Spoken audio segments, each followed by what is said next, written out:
Hello children, are you all doing great? Are you all happy? Enjoying summer holidays? Enjoy, but give a little time for Telugu too.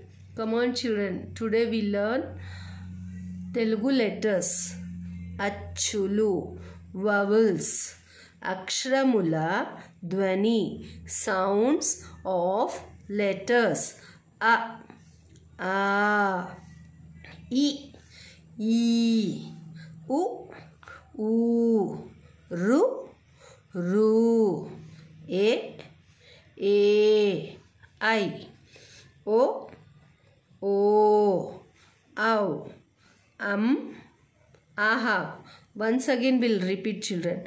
A, I, U, Ru, E, I, O, Au, Aha. Thank you children.